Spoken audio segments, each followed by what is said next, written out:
Now exercise 1.3 हम करेंगे। तो कुछ क्वेश्चंस यहाँ पे दिए गए हैं, prove that root 5 is irrational. इस टाइप के क्वेश्चंस हमेशा आपके एग्जाम में आते हैं। तो इस टाइप का इस एक्सरसाइज से एक नई क्वेश्चन आपको जरूर आएगा। इधर आपको ये करना होगा प्रूव कि root 2 is irrational, root 3 is irrational, या और रूट 5 इज इरेशनल। इस पैटर्न का क्वेश्चन हमेशा आपके आप अगर आप प्रीवियस ईयर अपने पेपर्स चेक करोगे तो वहां पे आपको ये क्वेश्चन आप जरूर देखोगे। तो प्रीवियस ईयर क्वेश्चन पेपर्स में आप चेक कर लो तो ये वाला क्वेश्चन आप जरूर देखो, इस पैटर्न का question, root 5 is irrational, root 3 is ऐसा। तो इस रियल नंबर से इस पैटर्न का एक क्वेश्चन हमेशा आपके एग्जाम्स में पूछा जाता है। ओके, तो इनका प्रूफ एक ही है, प्रूफ इनका एक ही है। जो प्रूफ मैं यहाँ रूट 5 के लिए दिखाऊंगी वही proof same to same root 3 के लिए होगा, रूट 2 के लिए होगा, रूट 13 के लिए होगा। और सेकंड इज इरेशनल नंबर्स क्या होते हैं, तो वो मैंने जब इंट्रोडक्शन हमने इस रियल नंबर्स का जहाँ पे हमने इंट्रोडक्शन दिया तो वहाँ पे मैंने इरेशनल नंबर्स हमने डिस्कस करे हुए हैं, है ना। तो अगर आप लोगों ने नहीं देखा तो वहां जाके देखो, और अगर आप लोगों को पता है इरेशनल्स के बारे में तो फिर ठीक है। ओके, तो हम यहाँ पे प्रूफ लिखते हैं रूट 5 इज इरेशनल। ठीक है, तो इसका प्रूफ क्या होगा। ओके, बहुत इजी है, बस थोड़ा सा आप ध्यान रखो। 5 मिनट, 5 मिनट आप थोड़ा सा यहाँ पे अपना पूरा कंसंट्रेशन रख लो, और उसके बाद आप देखना कि प्रूफ बहुत इजी है, बहुत इजी है। ओके, सो लेट्स अज्यूम हमें रूट 5 प्रूव करना है, this is an irrational number. हम अज्यूम करेंगे कि रूट 5 एक रैशनल नंबर है। Let's assume that root 5 is a rational number, is a rational number. Okay, that is, ठीक है, that is रूट 5 जो है वो वो होगा p बाई क्यू की फॉर्म का। अगर रूट 5 रैशनल नंबर है तो rational numbers p by Q form के होते हैं। हम लिखेंगे ये a बाई b के बराबर है। ओके, और यहाँ पे जो है हम a और b जो है, a एंड b, ये है आर को प्राइम। मैंने a और b यहाँ पे क्या लिया, को प्राइम। तो को प्राइम क्या होता है, को प्राइम होता है इनका जो एचसीएफ होगा वो 1 होगा। एलसीएम एचसीएफ में हमने ये पढ़ा, को प्राइम की डेफिनेशन मैंने आप लोगों को वहां पे बताई with examples. Okay, so a and b अगर को प्राइम है इसका मतलब इनका एचसीएफ 1 है। वो क्या हुआ, उसका मतलब हुआ कि अगर हम इनका कॉमन फैक्टर देखेंगे, अगर ए और बी में कॉमन फैक्टर देखेंगे, वो बराबर होगा, इनका जो कॉमन फैक्टर होगा वो 1 होगा। 1 के अलावा कोई भी नंबर इनका कॉमन फैक्टर नहीं होगा, सिर्फ 1 इनका कॉमन फैक्टर होगा। वो है डेफिनेशन को प्राइम की, दैट इज इनका एचसीएफ 1 के बराबर होगा। ओके, सो इसको थोड़ा सा सॉल्व करें, सिंप्लीफाई करेंगे तो स्क्वायरिंग बोथ साइड्स, जब हमने इसको स्क्वायरिंग किया तो ये क्या आ जाएगा, root 5 square equals to A by B का होल स्क्वायर। ओके, रूट और स्क्वायर कैंसिल हो जाएगा, तो 5 हमें यहाँ पे बराबर आया A square divided by B square. Okay, so now इसको थोड़ा सा और सिंप्लीफाई करेंगे तो बी स्क्वायर को लेफ्ट हैंड साइड में लेंगे तो ये यहाँ पे प्रोडक्ट हो जाएगा, मल्टीप्लाई हो जाएगा। तो 5b square is equal to a square, और वी कैन से दैट जो ए स्क्वायर है वो 5b स्क्वायर के बराबर है। ओके, यहाँ तक ठीक है, इसको मैंने फर्स्ट नाम दिया। A square equals to 5b square. So यहाँ पे अगर एक चीज आप नोटिस करोगे, जो 5 है वो ए स्क्वायर का क्या होगा, फैक्टर होगा। क्योंकि अगर मैंने यहाँ पे 6 को लिखा 3 इंटू 2, इसका क्या मतलब हुआ, 3 भी 6 का फैक्टर है, 2 भी 6 का फैक्टर है। वो उसका क्या मतलब हुआ, जो 3 है वो भी 6 को डिवाइड करता है, और जो 2 है वो भी 6 को एग्जैक्टली डिवाइड करता है। ये फैक्टर की डेफिनेशन है ना। तो इसका मतलब हुआ, this implies that 5 is factor of a square. 5 is a factor of a square, which implies that 5 divides a square. Okay, यहाँ तक क्लियर है। चलो एक और रिजल्ट यहाँ पे है कि अगर कोई नंबर किसी नंबर के स्क्वायर को डिवाइड कर रहा है, उसका मतलब हुआ कि जो वो नंबर होगा वो उस नंबर को भी डिवाइड करेगा। अगर 5 ए स्क्वायर को डिवाइड करता है तो उसका मतलब है कि अगर 5 जो है वो ए को भी डिवाइड करेगा। दैट इज अगर 5 25 को डिवाइड करता है, 5 25 को एग्जैक्टली डिवाइड करता है, और 25 किसका स्क्वायर है? 5 का। इसका मतलब हुआ जो 5 है वो 5 को भी डिवाइड करेगा, है ना? तो 5 का स्क्वायर जो है वो 25 है। 5 25 को डिवाइड करता है, इसका मतलब होगा जो 5 होगा वो 5 को भी डिवाइड करेगा। तो यही हम यहाँ पे यूज करेंगे, if 5 divides A square, this implies that जो 5 है वो डिवाइड करता है ए को। सो अगर 5 ए को डिवाइड करता है तो इसका मतलब क्या हुआ, जो ए है वो हम यहाँ पे 5c के बराबर लिखेंगे, where c is some integer. Say a is equal to 5c, क्योंकि 5 a को डिवाइड करता है, 5 a का फैक्टर है हियर। ओके, तो ये जो ये वैल्यू है a की, इसको हम सब्स्टिट्यूट करेंगे। Substitute value of a in first. तो क्या आ जाएगा? सो ए हम यहाँ पे 5b स्क्वायर जो है वो बराबर आ जाएगा ए स्क्वायर के। तो ए किसके बराबर है? 5c के बराबर है। 5c स्क्वायर वो बराबर होगा 5b square is equal to 25c square. इसका मतलब हुआ जो बी स्क्वायर है वो किसके बराबर आएगा? That is 25। ये यहाँ पे डिवाइड हो जाएगा, 25 डिवाइड बाई 5 वो 5c स्क्वायर के बराबर आ जाएगा, है ना? जब 5 यहाँ राइट हैंड साइड में शिफ्ट करेंगे तो ये डिवाइड हो जाएगा। तो 25 डिवाइड बाई 5, 5 5 25। ओके, नाउ अब यहाँ देखो, यहाँ जो 5 है ये फैक्टर आया किसका? बी स्क्वायर का भी। सो दिस इम्प्लाइज दैट जो 5 है ये फैक्टर है बी स्क्वायर का। उसका मतलब क्या हुआ कि जो 5 है ये डिवाइड करता है 5 divides b square, which implies that 5 जो है ये डिवाइड करता है बी को। 5 डिवाइड्स बी। ओके, यहाँ तक क्लियर हुआ? चलो अब यहाँ पे देखो, हमने जब √5 को a बाई बी के बराबर लिया, जब हमने इसको एज्यूम किया कि ये रैशनल नंबर है, वहां पे हमने लिखा जो a और b है ये को प्राइम है, इनका जो सिर्फ और सिर्फ कॉमन फैक्टर 1 है। लेकिन अगर यहाँ पे देखोगे, यहाँ पे 5 a को भी डिवाइड करता है, 5 b को भी डिवाइड करता है ना? तो इसका क्या मतलब हुआ? 5 जो है वो कॉमन फैक्टर है a और b का। This implies that 5 is a common factor of a and b।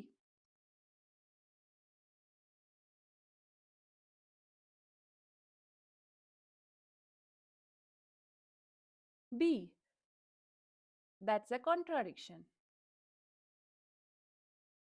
that contradict us that contradict us our assumption.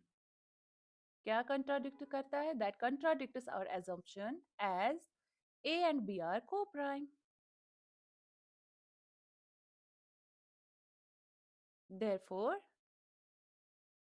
√5 is rational. Okay, सो कुछ नहीं करना है, पहले √5 को एज्यूम करो ये रैशनल नंबर है, तो √5 फॉर्म होगा a बाई बी की फॉर्म का। तो यहाँ पे मैंने a बाई बी को को प्राइम लिया। अगर मैं a बाई बी को प्राइम नहीं लूंगी तो फिर मुझे यहाँ पे एक और स्टेप ऐड करना पड़ेगा। क्या स्टेप? अगर a b को प्राइम नहीं है तो इसका मतलब है a और b का कोई ना कोई कॉमन फैक्टर होगा। Say for example that is x। तो वो एक्स जब मैं ऊपर भी न्यूमरेटर और डिनोमिनेटर में कैंसिल करूंगी तो ये आ जाएगा, से फॉर एग्जांपल एक्स, ये आ जाएगा से for example P by Q. तब वो पी एंड क्यू यहाँ पे को प्राइम होंगे। तो वो स्टेप यहाँ पे मैंने नहीं लिखा क्योंकि मैंने इनको पहले ही को प्राइम ले लिया। और जब मैंने इन नंबर्स को प्राइम लिया तो इसका मतलब हुआ ए और बी में सिर्फ और सिर्फ कॉमन फैक्टर 1 है।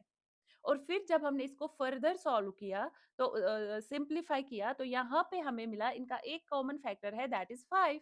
सो वो तो कंट्राडिक्शन हुआ क्योंकि ए और बी का सिर्फ और सिर्फ ए 1 ही कॉमन फैक्टर हो सकता है ना? तो इस तरह से हमने √5 को इरेशनल प्रूव किया। नाउ अगर को एग्जाम में चाहे √5, चाहे √3, चाहे √1 किसी भी नंबर को आपको यहाँ पे प्रूव करना होगा कि that is an irrational number. तो आप क्या करेंगे, आप सिंपली जो ये प्रूफ है, ये प्रूफ सेम टू सेम यही करना है, बट जहां जहां 5 है वहां वहां 3 लिखना है, जहां जहां 5 है वहां वहां 13 लिखना है। अगर रूट 13 को आपको प्रूव करना है this is an irrational number, जो भी नंबर वहां से दिया गया है और अगर उसको प्रूव करना है कि that is an irrational number, proof बिल्कुल सेम है, यही सारे स्टेप्स करने हैं। Just you have to change the number, यहाँ पे जो 5 है आपको वहां पे 3 लिखना है, जो भी इरेशनल नंबर आपको प्रूव करना होगा। ओके, क्लियर? यहाँ तक क्लियर हुआ?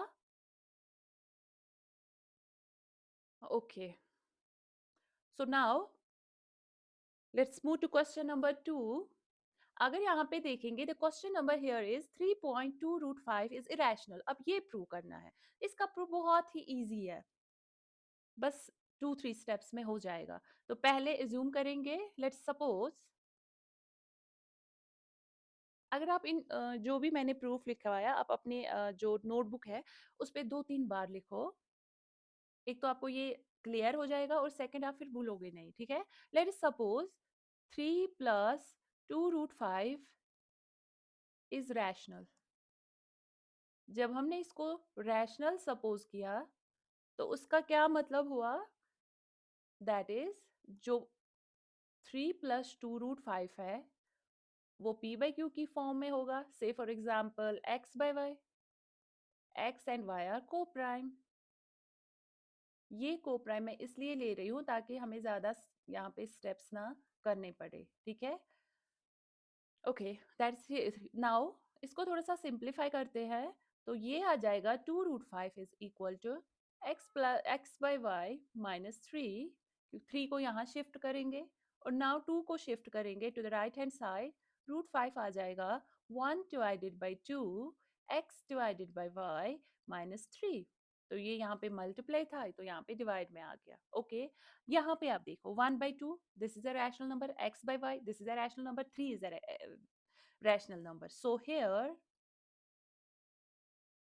1/2 x by y minus 3 जो ये नंबर है to the right hand side में is a rational number, is a rational number. जब हमें लेफ्ट राइट हैंड साइड में एक रैशनल नंबर है तो लेफ्ट हैंड साइड में भी जो नंबर होगा वो रैशनल होगा। implies that root 5 is rational। वो तो कंट्रोडिक्शन हुआ क्योंकि अभी हमने प्रूव किया कि जो रूट 5 है वो क्या है, वो इरेशनल है, बट यहाँ हमें रूट 5 रैशनल नंबर के बराबर आया। तो इसका मतलब वो क्या हुआ कि रूट 5 जो है वो भी रैशनल होगा। वो तो गलत है क्योंकि रूट 5 है। So this is a contradiction.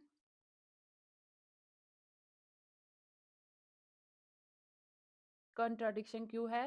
As root 5 is irrational.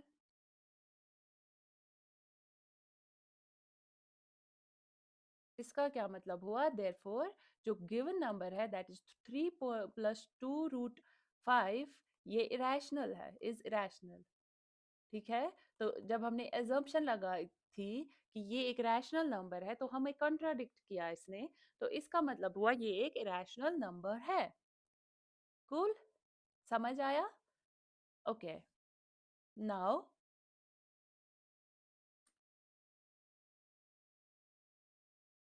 एक सेकेंड। ओके, आ गया, चलो जी।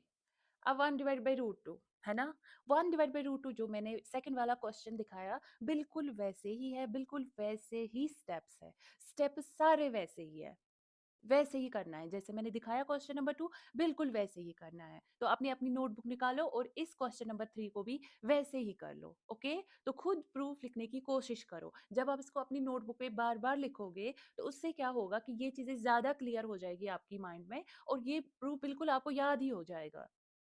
आपको कुछ नहीं करना है, आपको बस इस प्रूफ को बार-बार लिखना है, बार-बार कोशिश करना है कि कहाँ पे कंट्राडिक्शन कर रहा है, क्यों कंट्राडिक्ट कर रहा है। तो उससे क्या होगा कि ये जो प्रूफ मैंने दिखाया ये बिल्कुल क्लियर हो जाएगा आपके दिमाग में। है ना? तो आप ऐसा कुछ कॉन्ट्राडिक्ट वाला शायद पहली बार ही कर रहे होंगे, तो इससे पहले किया भी होगा या नहीं भी, उतना तो नहीं किया होगा, क्योंकि ये जो जब हम हायर क्लासेस में मैथ पढ़ते हैं, तो तब ये वाला कॉन्ट्राडिक्शन वाला मेथड हम यूज़ करते हैं क्वेश्चंस को प्रूव करने में। तो बट यहाँ हो सकता है शायद किसी ने पहली ही बार किया होगा या सबने पहली पहली बार देखा होगा, तो इसलिए मैं बोल रही हूँ कि आप अपनी नोटबुक निकालो और खुद ही प्रूफ लिखने की कोशिश करो। उससे क्या होगा, हर एक स्टेप आपको समझ आएगा कि हाँ, ये क्यों कर रहे हो, कैसे कॉन्ट्राडिक्ट कर रहा है, तो कैसे ये चीज़ प्रूव हो रही है ना? तो क्या करते हैं पहले, लेट्स सपोज पहले एज्यूम करेंगे क्या, 1/√2 क्या है, रैशनल नंबर, 1/√2 इज रैशनल। जब हमने सपोज किया कि ये रैशनल नंबर है, तो उसका मतलब क्या हुआ, दैट इज 1/√2 जो होगा वो p बाई क्यू की फॉर्म का होगा, वो बराबर है p बाई क्यू। यहाँ पे मैं p एंड q को प्राइम लूंगी, p एंड q आर को प्राइम। को प्राइम का मतलब क्या है, इनका जो कॉमन फैक्टर है सिर्फ और सिर्फ वन इनका कॉमन फैक्टर होगा और कुछ नहीं। ओके इनका जो एस होगा वो सिर्फ और सिर्फ वन होगा, और एस बाय द वे दो नंबर्स का होता ही यही है, उनका जो कॉमन फैक्टर्स होते हैं तो वो कॉमन फैक्टर्स ही उनका एच होता है ना? तो हमने देखा भी एच कैसे निकालते हैं। Now 1/√2 is equal to p by q, यहाँ पे मैंने को प्राइम लिया। को प्राइम इसलिए लिया क्योंकि मुझे वो स्टेप यहाँ पे कम करना है, मैं चाहती हूँ कि ये प्रूफ ज्यादा से ज्यादा आपके लिए इजी बनाऊं। ओके नाउ अगर मैं इसका रेसिप्रोकल लूंगी राइट हैंड साइड में, इसका भी रेसिप्रोकल ही हो जाएगा लेफ्ट हैंड साइड में, लेफ्ट हैंड साइड में और राइट हैंड साइड में। तो ये आ जाएगा √2/1, ये आ जाएगा q/p। तो इसका क्या मतलब हुआ, जो √2 हमें आ गया वो q/p के बराबर आया, और जो को q/p है वो क्या है, q/p is a rational number. वो रैशनल नंबर है क्योंकि हमने ही वहां पे सपोज किया है rational number. This implies that √2 is rational, जो कि wrong है। √2 is rational which is not possible। क्यों नहीं पॉसिबल है, बिकॉज जो √2 है वो क्या है, √2 is an irrational number, irrational number। so our assumption जो हमने सपोज किया था, जो हमने लेट किया था, is wrong। therefore जो गिवन नंबर है, गिवन नंबर को क्या है, 1/√2 is irrational number। ओके ये एंड पे लिखना ही लिखना है, ये एंड पे लिखना ही, ये तो आ ही जाएगा आप लोगों को, बस ये एक दो दो तीन स्टेप्स में क्वेश्चन सॉल्व हो गया। ठीक, क्लियर, यहाँ तक क्लियर हुआ? चलो जी, ओके। अब हमें यहाँ पे दो क्वेश्चन दिए गए, इनको भी बिल्कुल ऐसे ही करना है। 7√5 को आपको दिखाना है ये इरेशनल नंबर है, तो हम लेट करेंगे, लेट 7/√5 इज रैशनल। जब हमने इसको रैशनल लेट किया, that is 7/√5 is equal to, say for example, a by b, a and b are prime। समझ आया, क्लियर हुआ? ओके नाउ अगर मैं इसका रेसिप्रोकल लूंगी तो नो, हाँ जी दिस इज, तो हम यहाँ पे थोड़ा सा रेसिप्रोकल ही लेते हैं क्योंकि थोड़ा सा स्टेप कम हो जाता है। This implies that √5/7 is equal to b by a। इसका क्या मतलब हुआ कि √5 जो है वो बराबर आ जाएगा, 7 यहाँ डिवाइड में है तो राइट हैंड साइड में शिफ्ट करेंगे तो मल्टीप्लाई हो जाएगा b/7b/a। तो यहाँ पे जो 7b/a, व्हाट इज दिस, ये एक रैशनल नंबर है, रैशनल नंबर। अगर right hand here 7b/a is a rational number, अगर राइट हैंड साइड में रैशनल नंबर है तो लेफ्ट हैंड साइड भी रैशनल ही होना चाहिए इस हिसाब से, क्योंकि यहाँ पे अगर आप देखोगे बीच में इक्वालिटी साइन है, ये इसके बराबर है, अगर ये रैशनल है तो ये भी रैशनल होना चाहिए, this which implies that √5 is rational. But हमने अभी अभी जो क्वेश्चन नंबर 1 किया था वहां पे हमने प्रूव किया कि जो √5 है, बट √5 इज इरेशनल, √5 क्या है, is an irrational number. So our assumption our assumption that 7 by root 5 is a rational number is wrong. Therefore 7 root 5 is an irrational number. तो ये वाला क्वेश्चन आपके लिए होमवर्क है. आप खुद ही इसका प्रूफ लिखोगे. बिल्कुल ऐसे ही करना है. हर एक स्टेप आपको ऐसा ही करना है ना. ओके, ये आपके लिए होमवर्क दूंगी. अगर ये इसका भी प्रूफ मैंने ही यहाँ पे लिखा तो आप क्या करोगे, आप फिर वही चिपकाओगे अपनी अपनी नोटबुक्स पे. तो बिल्कुल भी आप कोशिश नहीं करोगे प्रूफ लिखने की. तो ये वाला आपके लिए होमवर्क रहा. ओके, मुझे कमेंट्स में जरूर बताना आपको हमारी वीडियो कैसे लगी. ओके, नाउ चलो हो गया खत्म. ओके, सो कमेंट्स में जरूर बताना वीडियो कैसी लगी. वीडियो को ज्यादा से ज्यादा शेयर करना, सब्सक्राइब करना.